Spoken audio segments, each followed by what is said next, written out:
خطبہ جمعہ کی مناسبت سے جس عنوان پر آج میں آپ لوگوں کے سامنے روشنی ڈالنے جا رہا ہوں، میرا عنوان ہے جادو کی حقیقت۔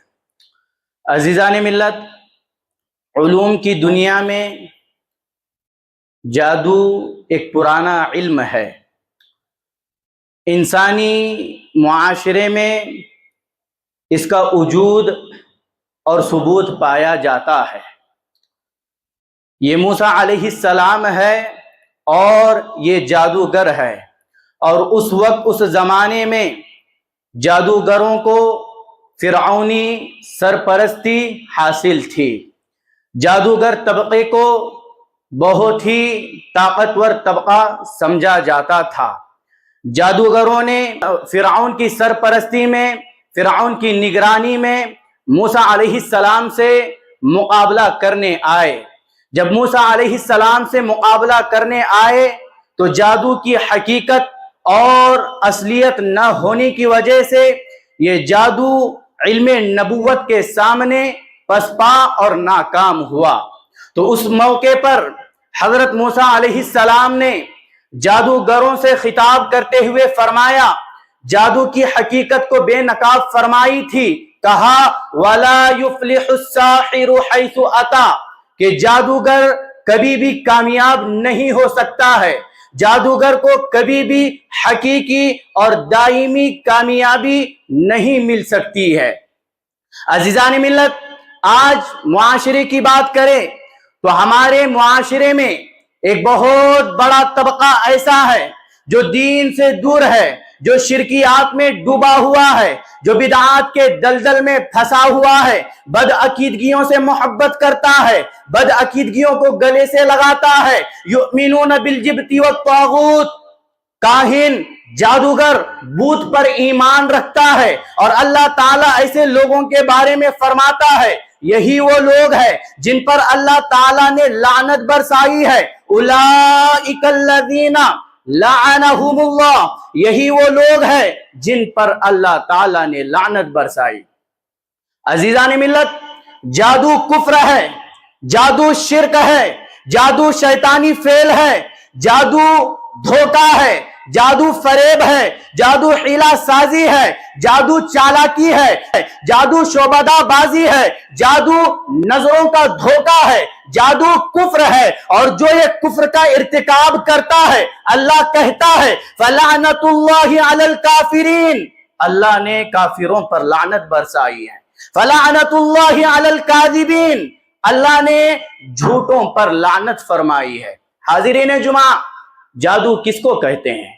جادو کا نام سنتے ہی ہر کوئی گھبرا جاتا ہے، پریشان ہو جاتا ہے، یا ایسی ویسی چیزیں دیکھتا ہے تو مائیں بہنوں میں بہت عام ہے کہ وہ پریشان ہونا شروع ہو جاتی ہے، پسینے چھوٹ جاتے ہیں جادو کا نام سنتے ہی۔ اور میرے بھائیوں، یہ بات یاد رکھے، جس کا ایمان اللہ تعالیٰ کی ذات پر مضبوط ہوگا، جس کا ایمان پیارے حبیب صلی اللہ علیہ وسلم کی ذات ہوگا، جس کا توکل مضبوط ہوگا، اللہ تعالیٰ کی اجازت کے بغیر اس کو کوئی چیز نقصان نہیں پہنچا سکتی ہے۔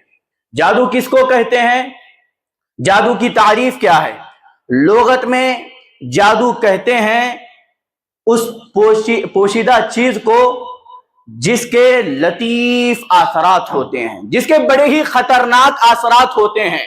جادو کو جادو اس لیے کہا جاتا ہے کہ وہ پوشیدہ ہوتا ہے، وہ چھپا ہوا ہوتا ہے، وہ لوگوں کی نظروں سے اوجھل ہوتا ہے۔ اسی لیے بہت سارے لوگ نہ جادو کو جانتے ہیں نہ سیکھتے ہیں۔ کیوں؟ کیونکہ جادو میں کچھ پوشیدہ شیطانی اعمال ہوتے ہیں جو جادوگر انجام دیتے ہیں۔ فقہائے کرام، علماء شریعت کی اصطلاح میں جادو کس کو کہتے ہیں؟ تعویذ، شرکیہ دم، جھاڑ پھونک اور دوائیں، دھوئے والی چیز کو کہا جاتا ہے جس کا استعمال جادوگر، جادو کرنے والا، دھوکے باز شیاطین کی مدد سے کرتا ہے۔ اور یہ بات بھی یاد رہنی چاہیے کہ ایک جادوگر، جادو کرنے والا جادو کرے اور اس کا کوئی اثر دکھائی نہ دے مگر شیاطین کی مدد سے۔ جو بھی جادو کرتا ہے وہ جادو کرے اور شیاطین کی مدد اس کو حاصل نہ ہو، یہ ہو ہی نہیں سکتا ہے۔ جادو، کفر، شرک یہ آپس میں جڑی ہوئی چیزیں ہیں اور یہ چیزیں ایک دوسرے سے جدا نہیں ہو سکتی ہے۔ ایک جادوگر ہو اور وہ کافر نہ ہو، یہ ہو ہی نہیں سکتا ہے۔ ایک جادوگر ہو اور وہ مشرک نہ ہو، یہ ہو ہی نہیں سکتا ہے۔ ایک جادوگر ہو اور وہ قبر پرست نہ ہو، یہ ہو ہی نہیں سکتا ہے۔ ایک جادوگر ہو اور وہ حسد کی بیماری میں مبتلا نہ ہو، یہ ہو ہی نہیں سکتا ہے۔ جادوگر ان تمام چیزوں میں ملوث ہوتا ہے۔ جادو، کفر، شرک یہ آپس میں جڑی ہوئی چیزیں ہیں اور یہ شیاطین کی مدد سے اور اللہ کے ساتھ شرک کر کے ہی ان کاموں کو انجام دیتے ہیں۔ اللہ کے ساتھ شرک کیے بغیر یہ کام انجام نہیں پاتے ہیں، اللہ کے ساتھ شریک بنانا پڑتا ہے۔ شیاطین کی مدد ناجائز طریقے سے حاصل کی جاتی ہے اور پھر جادو کیا جاتا ہے۔ عزیزان ملت، یہ بات بھی یاد رکھنی چاہیے، ایک جادوگر ایڑی چوٹی کا زور لگا لے، اس کے سامنے ایک توحید پرست ہے، ایک صحیح عقیدے کا حامل شخص ہے جس کا عقیدہ اللہ اور اس کے رسول پر مضبوط ہے، جادوگر اس کو کچھ نقصان نہیں پہنچا سکتا ہے جب تک کہ اللہ تعالیٰ کی اجازت نہ ہو۔ اللہ تعالیٰ کی اجازت کے بغیر دنیا کے پورے جادوگر مل کر کے بھی اس کو نقصان نہیں پہنچا سکتے ہیں۔ یہی وجہ ہے جب موسیٰ علیہ السلام نے فرعون کی سرپرستی میں زیر نگرانی میں آئے ہوئے جادوگروں سے کہا تھا اتقولون للحق لما جاءکم اسحر ھذا ولا یفلح الساحرون، کہا کیا تم اس صحیح دلیل کی نسبت جو تمہارے پاس آ پہنچی ہے تم کہتے ہو کہ یہ جادو ہے؟ حالانکہ جادوگر تو کبھی کامیاب نہیں ہو سکتے ہیں، کبھی بھی کامیابی نہیں مل سکتی ہے۔ اور جس کے پاس حق ہو، رب العالمین کے واضح دلائل اور نشانیاں ہو، اس کے ساتھ رب العالمین کی مدد ہوتی ہے، اس کے ساتھ رب العالمین کی مدد ہوتی ہے۔ اور یہی وجہ ہے جب جادوگروں کا مقابلہ اہل علم، اہل ایمان، اہل توحید کے ساتھ ہوتا ہے تو شکست ہمیشہ جادوگروں کا مقدر بن جاتی ہے۔ جادوگر کبھی بھی نہیں جتتا ہے، جادوگر اہل علم، اہل ایمان، اہل توحید کے سامنے ہار جاتا ہے۔ اور یہ جادو، یہ تعویذ گنڈے جتنی چیزیں ہیں یہ بذات خود اثر نہیں ہوتی ہے، یہ بذات خود اثر انداز نہیں کرتی ہے۔ لہذا امام موفق رحمہ اللہ الکافی میں جادو کی تعریف کرتے ہوئے کہتے ہیں جادو جو ہے یہ تعویذات گنڈوں کا نام ہے اور اس میں ایسی چیزیں پڑھی جاتی ہے جو قرآنی آیات نہیں ہوتی ہے، جو غیر معروف الفاظ ہوتے ہیں، کچھ رموز اشارے ہوتے ہیں جو شیاطین اور جادو کرنے والے ہی سمجھتے ہیں اور پھر شیاطین کی مدد سے یہ جادوگر اس جادو کو انجام دیتے ہیں۔ اور یہ جادو کرنے والے بھی بڑے ہوشیار ہوتے ہیں، جن کا ایمان کمزور ہے، جو بے وقوف ہے، جو شریعت اسلامیہ کی تعلیمات سے ناواقف ہے، ایسے لوگوں سے ہی جادوگر اپنا مقصد حاصل کرتے ہیں، ایسے لوگوں سے ہی اپنا مقصد حاصل کرتے ہیں۔ اور جو اپنے عقیدے میں، ایمان میں مضبوط ہے، جادوگر اس کے سامنے ہار جاتا ہے، جادوگر اس کے سامنے ہار جاتا ہے۔ اور یہ تعویذات، شرکیہ اعمال، یہ دم جھاڑ پھونک، یہ جتنی چیزیں ہیں بذات خود اثر نہیں رکھتی ہے، بلکہ اس کا اثر شیاطین کی مدد سے اور اللہ تعالیٰ کے ساتھ شرک کرنے کی وجہ سے ہوتا ہے۔ اور اللہ تعالیٰ جو بھی ایسا عمل کرتا ہے، اس قسم کا کوئی کام انجام دیتا ہے تو رب العالمین بطور ابتلا، امتحان، اس کے ہاتھوں سے کسی دوسرے کو نقصان پہنچاتا ہے۔ اللہ کہتا ہے وَمَا هُمْ بِضَارِّينَ بِهِ مِنْ أَحَدٍ إِلَّا بِإِذْنِ اللَّهِ، یہ اللہ تعالیٰ کی ارادے مشیت کے بغیر نقصان نہیں پہنچا سکتے ہیں۔ اب یہاں کی اللہ کی مشیت سے کیا مراد ہے؟ اللہ کی مشیت سے مراد یہاں کونی مشیت مراد ہے، شرعی اذن مراد نہیں ہے، کیونکہ اللہ رب العالمین نے جادو کی اجازت نہیں دی ہے۔ جادو شریعت اسلامیہ میں حرام ہے، جادو شریعت اسلامیہ میں کفر ہے۔ یہ بطور ابتلا، امتحان اللہ تعالیٰ اس کے ہاتھوں کسی اور کو نقصان پہنچاتا ہے۔ آپ دیکھو جادو کے جتنے ریزلٹ ہمارے سامنے آتے ہیں یا لوگ سنتے ہیں، طرح طرح کے عملیات اس میں کیے جاتے ہیں، طرح طرح کا ڈھنگ اس میں رچا جاتا ہے، طرح طرح کی چیزیں مسحور کو دی جاتی ہے کہ یہ کرو وہ کرو، اور پھر وہ غلط غلط